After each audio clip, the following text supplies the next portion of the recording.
Fala pessoal, beleza? Eu sou o professor Ronaldo e essa é a segunda aula de Teoria da Computação. Nessa aula nós iremos estudar as gramáticas, continuar estudando as gramáticas e a relação que as gramáticas têm com as linguagens, ok? Então vamos à nossa segunda aula. Bom, vamos então começar a nossa segunda aula, né? Definindo aqui formalmente o que é uma gramática. Bom, então, a gente, na aula passada, viu duas gramáticas, né? Basicamente uma gramática para identificadores, né? E uma gramática para frases em português, né? Então, na gramática para identificadores, a gente pode notar, né, que a gente tem um símbolo inicial, né, que é identificador, né? E esse símbolo, ele dá origem a todas as cadeias, né? Lembrando que cadeias são justaposições de símbolos terminais da nossa gramática, tá? Então, esse identificador dá origem a todas as cadeias da linguagem gerada por essa gramática, tá? Então, a gramática, ela gera uma linguagem, a gramática gera uma linguagem, tá? E essa linguagem consiste num conjunto de cadeias, tá? Então, nesse caso aqui, a gente vai gerar cadeias de identificadores, né? Cadeias que compõem um identificador aqui, tá?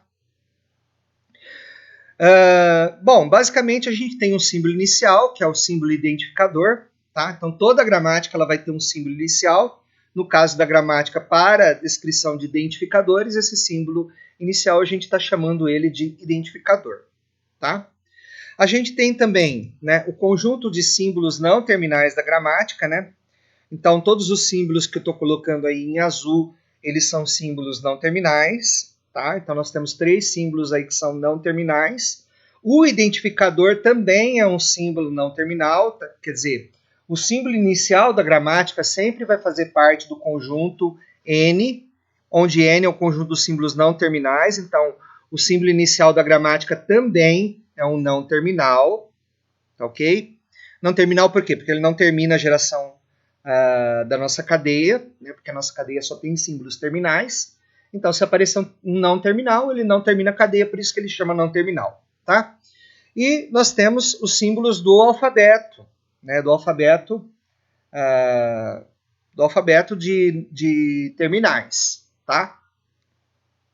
Então, esses símbolos aqui são sublinhado, Azinho, Bzinho, até Zzinho, né? Letras minúsculas, né? Sublinhado, letras minúsculas, letras maiúsculas e números, né? Algarismos de 0 a 9 aqui. Tá? Algarismos de 0 a 9, tá? Então, esse daqui é o conjunto sigma, também chamado alfabeto, que consiste de símbolos terminais, ou também chamados tokens, tá? Da nossa gramática, tá? Os símbolos, então você tem aqui os símbolos terminais, eles são chamados também de tokens, tá? E os símbolos não terminais, a gente pode chamá-los também de variáveis, tá?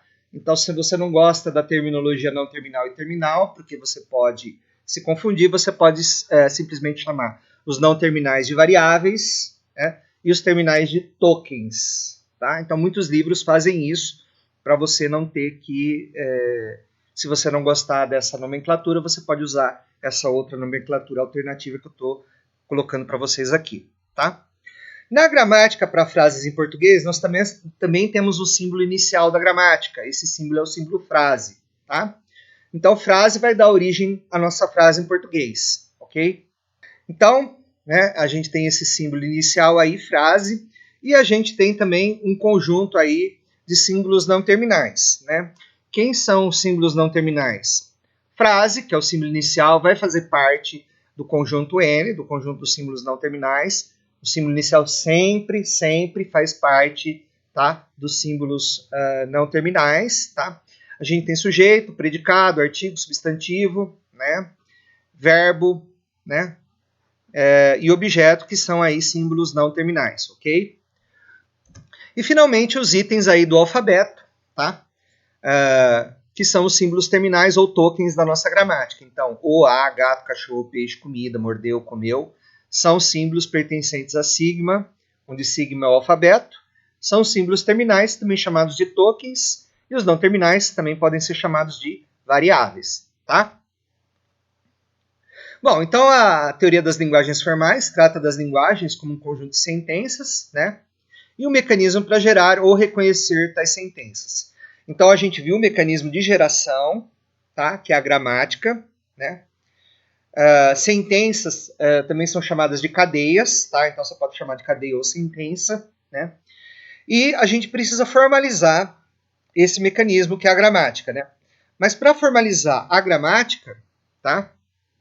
A gente precisa de algumas definições, né? A primeira definição é o que a gente chama de alfabeto da gramática, tá? Que é o conjunto de símbolos terminais da gramática, tá?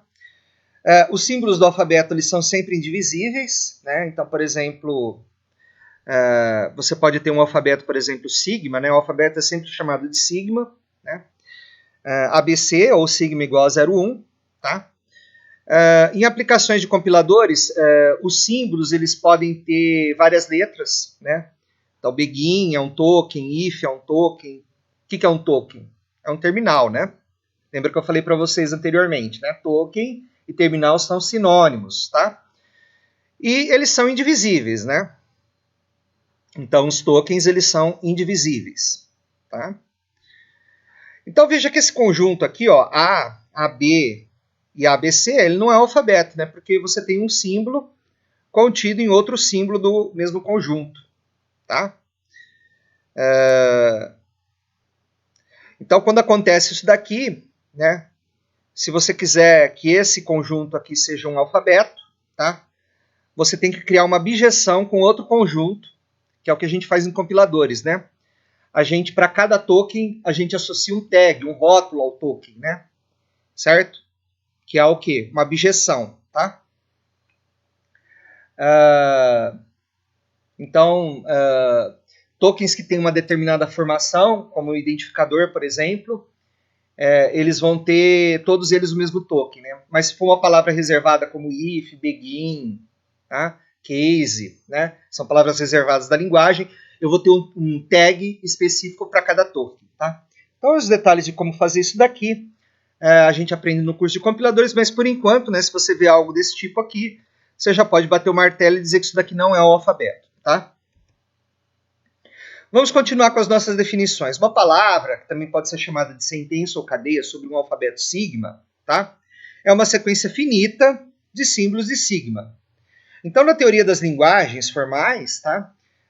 Toda cadeia ela é finita, tá? Ela tem uma quantidade finita de símbolos. Existem teorias, né, matemáticas, como a dinâmica simbólica, que você trabalha com cadeias infinitas, tá? Mas, para nós aqui, para o nosso curso de linguagens formais, as cadeias elas são sempre finitas. Tá? As cadeias são sempre finitas. Tem um conjunto, tem uma sequência finita de símbolos aí, de sigma, tá? Então, uma cadeia X, aqui eu faço um parênteses, né, que a gente sempre usa letras do final do alfabeto, letras minúsculas do final do alfabeto, para se referir a uma cadeia qualquer, né? Então, uma cadeia qualquer, né, ela pode ser escrita como A1, A2, AK, com K finito, né? Onde A1, A2 até AK são símbolos de sigma, né? Se K é igual a zero, temos uma cadeia sem símbolos, né? Mas como pode existir uma cadeia sem símbolos? Isso é uma abstração, tá? Essa cadeia sem símbolos, a gente vai denominar ela de cadeia nula e vai representar por epsilon. A gente precisa representar ela por epsilon porque ela não tem símbolos, então não dá para representar com algum símbolo, tá? Então a gente usa o epsilon aí, e quando vocês verem epsilon, significa sempre cadeia vazia. A epsilon nunca vai ser um elemento do nosso alfabeto, porque a cadeia vazia ela não faz parte do alfabeto, tá? E o comprimento de uma cadeia, x é o número de símbolos que essa cadeia contém, e ele é denotado por módulo de x, tá? Então, vamos dar um exemplo aqui, né? Na nossa cadeia A, que a gente usou, que a gente gerou, né, utilizando a primeira gramática, você tem que o A1 vale Azão, o A2 vale Azinho, e o K vale 2. Por quê? Porque ela tem dois símbolos. Então, o módulo de A, Azinho, é 2. Tá? Na cadeia o cachorro mordeu o gato, né, que foi gerada aí utilizando a segunda gramática, tá? Nós temos que o A1 vale o, A2 vale cachorro, A3 vale mordeu, A4 vale o, e A5 vale gato, e K vale 5. Então, ou seja, módulo de o cachorro mordeu o gato é igual a 5. Ok? O que são palavras sobre o alfabeto? Né? São conjuntos de justaposições de símbolos do alfabeto. Né? Então, por exemplo, se a gente pegar o alfabeto sigma 1 aqui, que nós temos o símbolo 0 e 1, o x igual a 0, 0, 1 é uma cadeia sobre o alfabeto sigma 1. Y, que é tudo 1 aqui, também é uma cadeia sobre o alfabeto sigma 1. Tá? 1, 2 aqui, tá? 1, 2 faz parte do alfabeto sigma 2. Então veja que Z é uma cadeia sobre o alfabeto sigma 2, mas Z não é uma cadeia sobre o alfabeto sigma 1. Por quê? Porque Z não tem símbolos de... tem símbolo aqui no caso 2 que não pertence a sigma 1. Tá? Então o Z aqui não é uma cadeia sobre sigma 1, mas é uma cadeia sobre sigma 2. Tá? Dizemos que x e y são cadeias sobre o alfabeto sigma 1 e que y e z são cadeias sobre o alfabeto sigma 2. Então, y também é uma cadeia sobre sigma 2, porque o 1 só aparece 1 e 1 é elemento de sigma 2. Tá? Então, o comprimento das cadeias x, y e z são 3, 5 e 8, ou seja, né, módulo de x é 3, módulo de y é 5 e módulo de z é 8. Tá? A cadeia z tem 8 símbolos aqui. Tá? E quanto que vale o módulo da cadeia vazia? Bom, o módulo da cadeia vazia vale 0. Tá? Vamos agora falar da operação de concatenação. A operação de concatenação é importante porque daqui a pouco nós vamos definir o que é o fecho de um alfabeto, ou o fecho de um conjunto, que pode ser um alfabeto, tá? Porque o alfabeto é um conjunto. Né? E a gente vai usar para definir o que é o fecho a operação de concatenação. Então vamos lá. A operação de concatenação de duas cadeias x e y, denotada por x seguido de y, é a cadeia formada pela justaposição de símbolos de x pelos símbolos de y. Ou seja, se x é x1 até xm e y é y1 até yn, né, você vai justapor o x aqui com o y aqui e vai formar uma cadeia com m mais n símbolos, tá? Porque começa no 1 aqui, começa no 1 aqui, tá? Então, m mais n símbolos, né? Então, o que você observa? Que quando você faz a concatenação, o módulo de x e y é módulo de x mais módulo de y. Tá? E que se você concatenar a cadeia vazia, né, por definição de cadeia vazia, com uma cadeia x qualquer, a concatenação da cadeia vazia à direita de x vai ser igual à concatenação da cadeia vazia à esquerda de x, que vai ser igual a x. Tá? Porque a cadeia vazia não tem símbolos. Tá? Então, pegando um exemplo aqui, se a gente tem, por exemplo, x igual a 0, 0, 1, né? Y igual a 222, xy vai ser 001, 222. Tá? Então você vai ter o quê? Você vai ter que módulo de x vale 3, módulo de y vale 3, xy vai ter 6 símbolos, então módulo de xy é módulo de x mais módulo de y, que é 3 mais 3, que é 6. Tá? E isso vale, né, essa propriedade, né, da adição aqui, também vale, né, se você utilizar a cadeia vazia aí para fazer a concatenação. Então, por exemplo, se y é igual a cadeia vazia, né, então você tem que xy, né, x concatenado com y, é 001 concatenado com a cadeia vazia, que é 001. Né? E você verifica que essa propriedade aqui dos módulos vale, né, porque módulo de xy é módulo de x mais módulo de y, módulo de x é 3, módulo de y é 0, porque y é cadeia vazia, né, então módulo de y é 0. E no total você tem o módulo de x mais y, né? Módulo de x mais módulo de y, isso aqui vai te dar 3. Tá? Então a gente pode dizer, né, que a cadeia vazia é o elemento neutro da operação de concatenação. Né? Então, se x é uma cadeia e concatenamos x com a cadeia vazia, epsilon, né, o resultado vai ser x. Tá? Então, x concatenado com a cadeia vazia dá x. Okay? Então, epsilon é a operação... é o elemento neutro da operação de concatenação de cadeias. Tá? E a cadeia vazia, você pode também supor que ela aparece no meio de uma cadeia qualquer. Tá? Então, no meio de uma cadeia qualquer, em qualquer posição, você sempre também tem a cadeia vazia aí fazendo parte. Tá? Vamos dar aqui alguns exemplos de operação de concatenação. Tá? Então, esse conceito de concatenação também se aplica a um conjunto de cadeias formadas pela justaposição de uma cadeia do conjunto X por uma cadeia do conjunto Y. Note que agora a gente não está falando mais de operações de concatenação com cadeias, e sim operação de concatenação com conjuntos, e esses conjuntos, por sua vez, contêm cadeias. Né? Então, se X é um conjunto que contém cadeias, Y é um conjunto que contém cadeias, né? O que vai ser o produto do conjunto X pelo conjunto Y? Vai ser o conjunto de todas as cadeias onde X pertence a X e Y pertence a Y. Como assim, professor? Vou te dar um exemplo, tá? Vamos supor que A é esse conjunto aqui, ó, ABCD. Então, ele tem duas cadeias aqui, AB e CD, tá? E B é esse conjunto aqui, ó, EFGHJI, tá? Então, o B, ele tem três cadeias aqui, tá? O que vai ser o produto de A por B, né? Vai ser o conjunto formado por todas as cadeias XY, onde X pertence a X e Y pertence a Y. Então, eu pego uma cadeia que pertence a X, que no caso vai ser o A, né? Vou multiplicar essa cadeia por uma cadeia que pertence a Y, que aqui no caso vai ser B, tá? Então, vai ficar aqui AB, ABE, né? ABFGH, né? ABJI, né? CDE, CDFGH, CDJI, tá? Esse daqui é o produto de dois conjuntos, tá? Eu posso fazer o produto do conjunto A com o conjunto A mesmo, tá? Vai dar isso daqui, né? AB, AB, AB, CD, né? CD, AB, CD, CD, tá? E eu posso pegar o conjunto AB e multiplicar por A aqui à esquerda, né? Certo? Então, eu pego os elementos do conjunto AB, multiplico pelo conjunto A, isso fica como exercício para você fazer, você vai ver que você vai obter esse conjunto aqui, que eu estou mostrando para vocês, tá? Agora nós vamos definir a operação de potência de um conjunto ou de uma cadeia e também a operação de fecho, logo em seguida, tá? Vamos começar com a definição de potência de uma cadeia, né? Então, se eu pego uma cadeia qualquer x, tá? Lembre que x é uma variável, então a cadeia x pode ser, por exemplo, AB, né? Se eu pego AB e elevo a zero potência, potência zero, tá? O resultado vai ser a cadeia vazia por definição, tá? Então, qualquer cadeia elevada a zero vai te dar a cadeia vazia, tá? Então, x pode ser qualquer cadeia. Se você elevar a potência a zero, você vai obter a cadeia vazia aqui, tá? A cadeia elevada à primeira potência é a própria cadeia, tá? E como é que eu faço a cadeia elevada ao quadrado? Eu pego a cadeia, né, e multiplico a cadeia pela cadeia, né?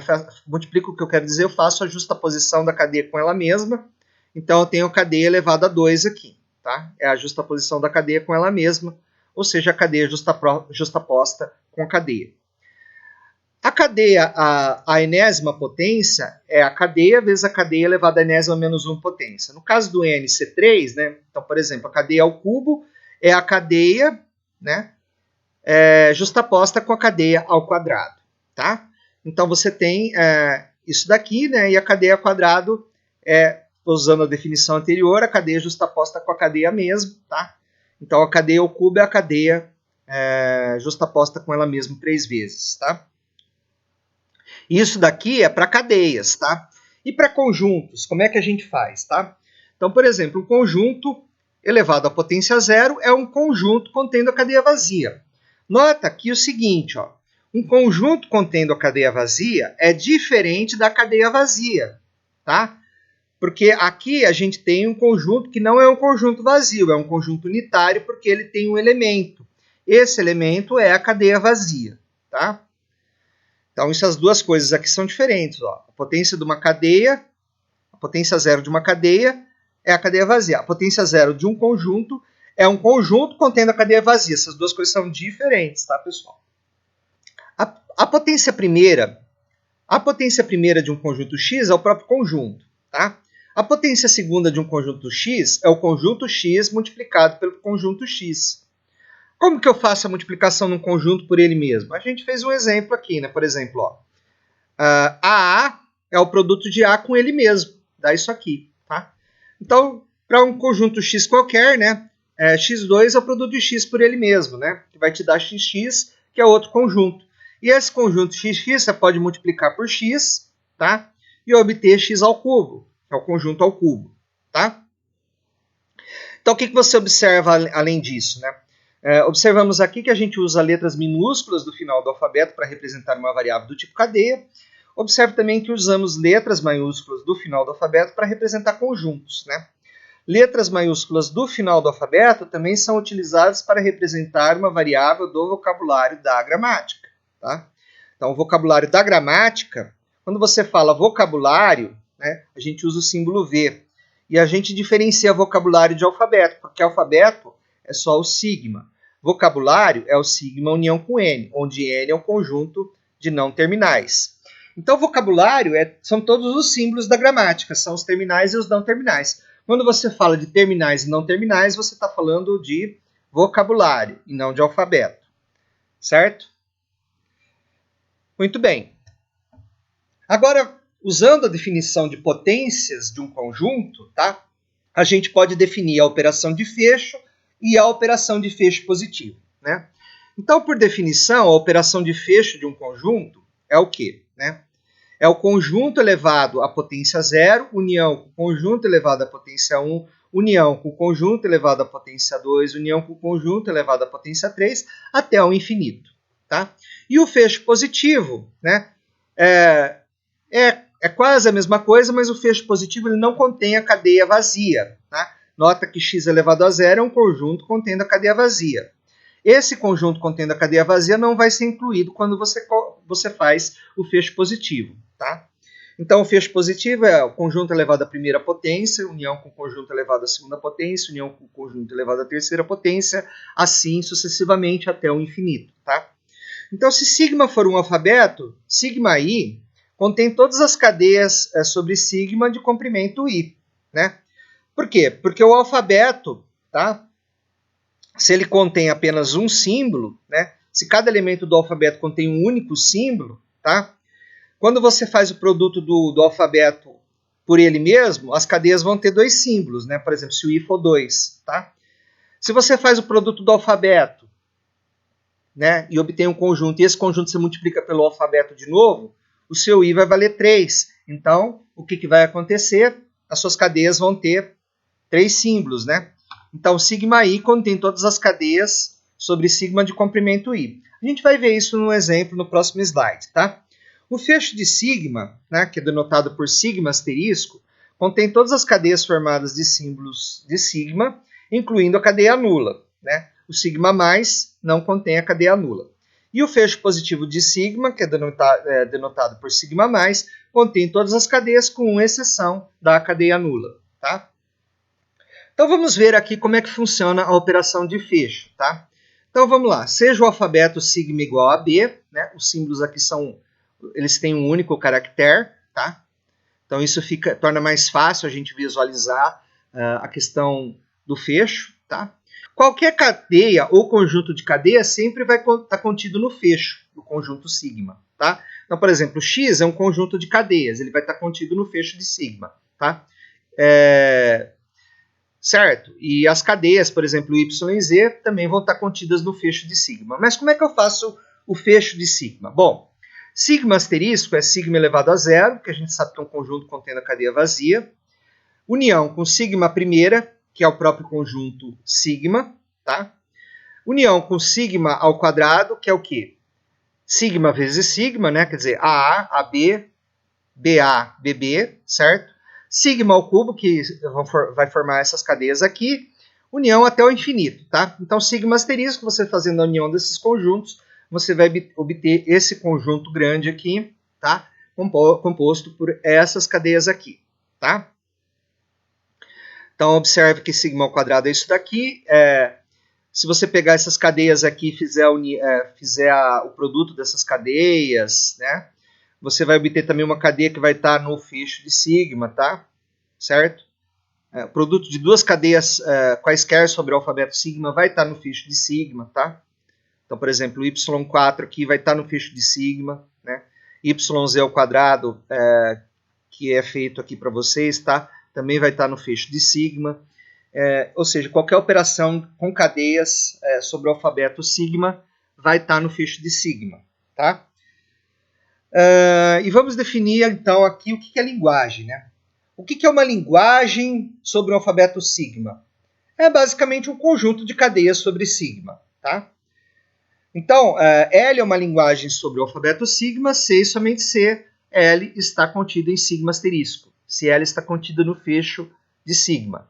Então você pode pegar esse conjunto X aqui, você pode dizer que X, esse conjunto aqui é uma linguagem, porque ele é um conjunto de cadeias, e essas cadeias elas estão contidas em sigma asterisco, então isso faz com que X aqui seja uma linguagem. Tá? Uma outra forma de dizer isso é que L pode estar contido ou ser igual, né? Ou seja, o próprio sigma asterisco é uma linguagem. Tá? Ou você pode ter um conjunto finito ou infinito que está contido em sigma asterisco, e você pode dizer que isso daí é uma linguagem. Qualquer conjunto que tiver contido em sigma asterisco vai ser chamado de linguagem. Tá? Essa linguagem ela pode ser gerada por uma gramática ou não. Tá? Então você pode ter uma gramática gerando essa linguagem, ou pode não ter uma gramática gerando essa linguagem, porque a linguagem é um conjunto. Tá? Agora, veja bem, ó, as linguagens elas podem ser finitas ou elas podem ser infinitas. Então, por exemplo, ó, L1, tá, é uma linguagem finita. Por quê? Porque tem um número finito aqui de cadeias, tem 4 cadeias. Tá? E você pode observar que L1 ela está contida no fecho do alfabeto. Por quê? Porque aqui a gente tem o fecho do alfabeto, né? E se você observar, L1, né, que eu coloquei aqui em vermelho, tá? Ela está contida no fecho do alfabeto, que é sigma asterisco, né? Então, L1 é um subconjunto, no caso próprio, né, você poderia omitir esse igual aqui. L1 é um subconjunto próprio de sigma asterisco, tá? L2 também é uma linguagem finita, tem 2 elementos A e B. Também, aqui no caso, L2, você pode ver claramente aqui que é um subconjunto de sigma asterisco. Tá? A mesma coisa vai acontecer aqui com L3. Né? Você pode ver aqui que L3 é uma linguagem que tem 3 elementos, né? Tem 3 cadeias aqui. Né? É uma linguagem que tem 3 cadeias. Né? Essas cadeias são A e AA. Né? Então, L3 está contido em sigma asterisco também. Tá? L4, por sua vez, é uma linguagem infinita. Né? Ela contém um número infinito de cadeias. Né?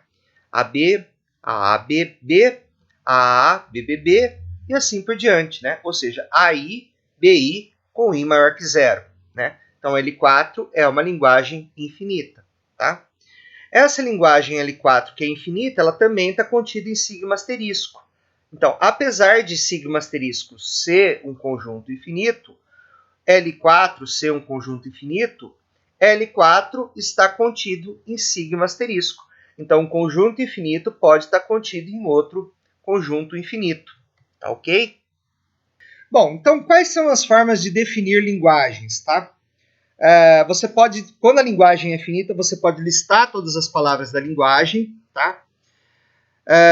Quando você tem uma linguagem infinita, né, normalmente você usa uma descrição algébrica, por exemplo, a NBN-CN, tá? Com n maior ou igual a 1. Você pode definir um algoritmo que determina se uma determinada sentença ou cadeia, né, ou frase, né, tem essas 3 denominações aí para a mesma coisa, né, pertence a uma linguagem, que seria o mecanismo de reconhecimento, e os mecanismos de reconhecimento são os autômatos. Então, para cada tipo de linguagem, a gente tem um tipo de autômato. Vamos falar sobre isso na próxima aula. Tá? Ou, também, né, definindo um mecanismo de geração, que é o mecanismo que gera todas as sentenças da linguagem, tá? Em alguma ordem. Então, esse mecanismo de geração é o que a gente chama de gramática. Tá? Que operações que eu posso fazer sobre a minha linguagem? Bom, como a linguagem é um conjunto, tá? As operações que você pode fazer com linguagem são as mesmas operações que você pode fazer com conjuntos.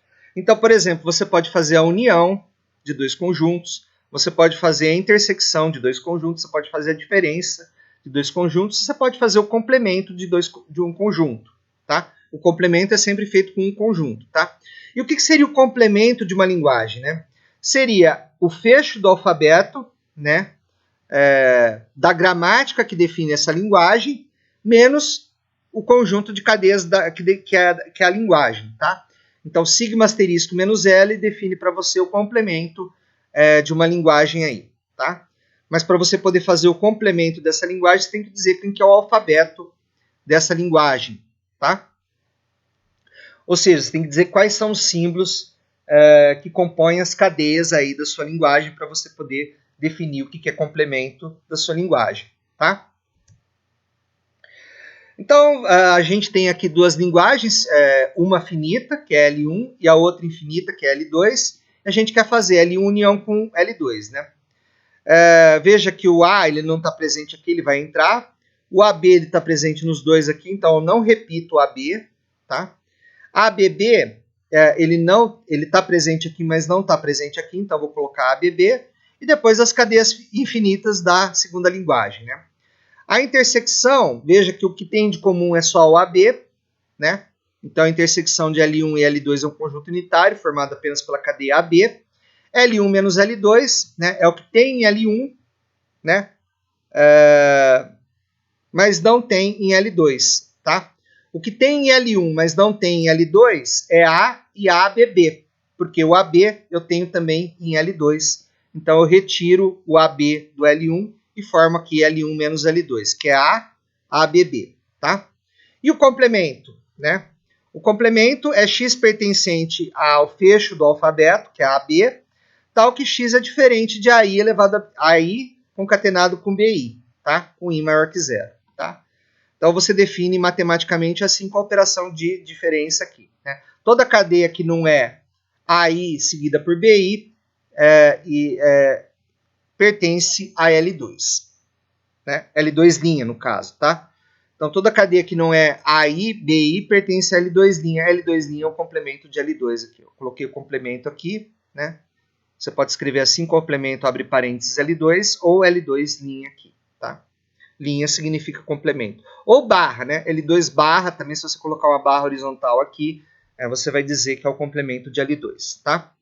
Então vamos definir agora, para finalizar a aula, né, o que é uma gramática, né?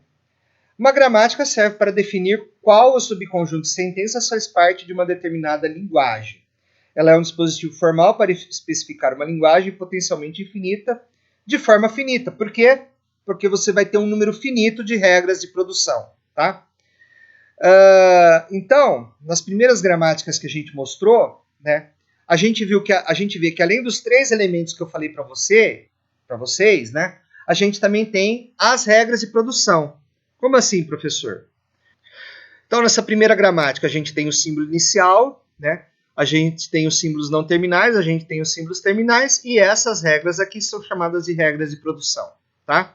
Aqui nós temos o símbolo inicial, os símbolos não terminais, os símbolos terminais, e essas aqui são as regras de produção, e as regras de produção também formam um conjunto finito, tá?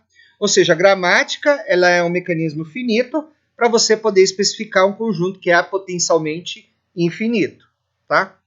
Então, uma gramática é um estudo ou tratado dos fatos de uma linguagem e as leis que a regulam. Aqui o conceito de gramática é como um mecanismo finito usado para produzir, usando as regras de produção, né? Produzir ou gerar, um conjunto de palavras que é a linguagem. Então, veja, linguagem é conjunto. Gramática é uma quádrupla, tá? É uma quádrupla. Podemos ainda falar que gramáticas são especificações finitas de linguagens, tá? Então, o que é uma gramática? Como eu disse para vocês, é uma quádrupla. O que tem nessa quádrupla? Você tem um conjunto de não terminais, você tem o alfabeto sigma de tokens ou terminais, tá? Esse alfabeto é o alfabeto da linguagem ou da gramática, tanto faz, tá? P é o conjunto de regras de produção e S é o símbolo inicial, tá? O símbolo inicial pertence ao conjunto dos não terminais, tá? Ele também é um símbolo reservado, tá? Ele é usado para começar cadeias, tá? Então, esse símbolo representa a categoria sintática definida pela gramática, tá? Então, vamos lá, né? Continuando, então, P é um conjunto de regras de produção, simplesmente produções, né? Então, eu mostrei para vocês nos 2 exemplos quais são as produções, tá? São expressões da forma geral, né? Alfa leva em beta, tá? Alfa aqui significa uma forma sentencial. O que é forma sentencial? Forma sentencial é uma expressão que pode envolver terminais e não terminais, tá?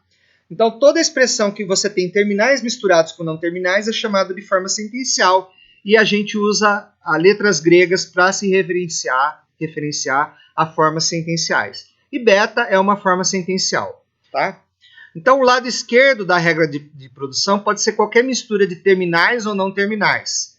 Mas, então, o alfa ele pertence ao fecho positivo do vocabulário. Por que positivo?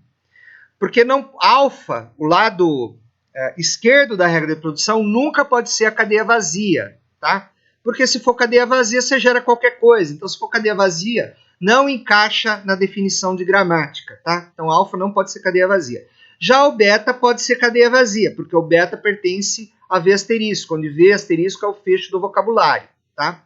Então, o fecho do vocabulário contém a cadeia vazia, né? O vocabulário, lembre-se que a gente definiu lá atrás. O vocabulário é o quê? Né? O vocabulário é a união de sigma com n. Sigma são os terminais, n são os não terminais. Então, o fecho do vocabulário é qualquer cadeia contendo terminais e não terminais, tá? Qualquer cadeia contendo terminais ou não terminais pode aparecer aqui do lado direito de uma regra de produção. Qualquer cadeia contendo terminais ou não terminais também pode aparecer do lado esquerdo de uma regra de produção, com exceção da cadeia vazia, tá? Com exceção da cadeia vazia, a cadeia vazia não pode aparecer do lado esquerdo de uma regra de produção. Se aparecer, não é gramática, tá? Então, representando que a cadeia alfa pode ser redefinida ou reescrita como beta. Então, você pode trocar a forma sentencial alfa pela forma sentencial beta quando você faz a derivação, tá? Então, a restrição ao alfa pertence a sigma mais implica que a cadeia vazia não pode produzir algo, né? Então, a gente diz que nada surge do nada, né? Quando você define gramática, você fala nada surge do nada. O vocabulário é o que a gente definiu lá atrás, é o conjunto de símbolos terminais unido com símbolos não terminais, esse conjunto aqui, tá? E a gente nota que o símbolo inicial pertence aos não terminais, e o que é não terminal não pode ser terminal. O que é terminal não pode ser não terminal. Então a intersecção desses dois conjuntos é vazia, tá? Porque se não for vazia também você não tem gramática, tá? Então eu posso te dar um exercício aí em que eu misturo, né? Eu coloco no conjunto dos terminais, eu coloco um cara que também está no conjunto dos não terminais. Ora, isso não é uma gramática, tá? Eu posso te dar alguma coisa produzindo, epsilon produzindo alguma coisa, tá? Se epsilon produz alguma coisa, também não é gramática, tá? Então, seja sigma o conjunto de todas as palavras da língua portuguesa, né, que embora seja grande, esse conjunto tem cardinalidade finita, né? E o alfabeto N consiste das categorias sintáticas, né, como sentença, sujeito, predicado, verbo, substantivo, artigo. A gente viu uma gramática com isso, tá? O símbolo reservado S dessa gramática seria sentença, produzindo assim as camadas, as cadeias, né, a partir dessa categoria sintática, tá? Então, uma regra de produção dessa gramática, né, dentre muitas que existirão, poderia ser, por exemplo, sentença leva em sujeito e predicado, né? Denotando que uma sentença é reescrita ou produz ou gera a categoria sintática sujeito seguido da categoria sintática predicado, né? Então, por exemplo, aqui um outro exemplo de gramática, né? É G1, que eu tenho os não terminais aqui, os terminais, as regras de produção e o símbolo inicial. Os não terminais, eu só tenho um não terminal, que é o A, né? O A também vai ser o S, que vai ser o símbolo inicial, tá? Então, o conjunto dos não terminais é unitário, aqui só tem o A, o sigma é AB, o símbolo inicial é o próprio Azão, tá? E eu tenho duas regras de produção aqui. Essa gramática aqui, ela é usada para gerar as cadeias do tipo AN, BN com N maior que 1, tá? Então, a gente vai fazer esse exercício na próxima aula, tá? E eu só queria chamar a atenção de vocês para as convenções aqui, né? Símbolos não terminais, né? São letras maiúsculas do começo do alfabeto, a gente geralmente usa essas letras aqui. Ou abrevia, por exemplo, ao invés de sujeito, a gente coloca Szão, né? Ao invés de predicado, a gente coloca Pzão, P maiúsculo, né? Ao invés de artigo, a gente coloca A maiúsculo, Azão. Então, para a gente não ficar escrevendo toda hora artigo, substantivo, a gente usa abreviações, por exemplo, Szão, Azão, Pzão, tá? Para não ficar escrevendo toda hora gato, cachorro, a gente usa, por exemplo, Azinho, Bzinho, Czinho, né? Para tornar a análise da gramática uma tarefa mais simples, tá?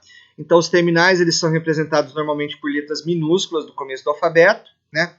Símbolos pertencentes ao vocabulário, que podem ser tanto terminais quanto não terminais, a gente usa letras maiúsculas aí do final do alfabeto, tá? Sequências de símbolos terminais, né, que pertenceriam aí ao fecho de sigma, né, ou ao fecho de T, né, você pode chamar de T ou de sigma, né? Você usaria letras minúsculas no final do alfabeto. E sequências de terminais ou não terminais, que seriam formas sentenciais, né, formas que contêm tanto terminais quanto não terminais, a gente usa letras gregas, né, como por exemplo alfa, beta, gama, delta, né?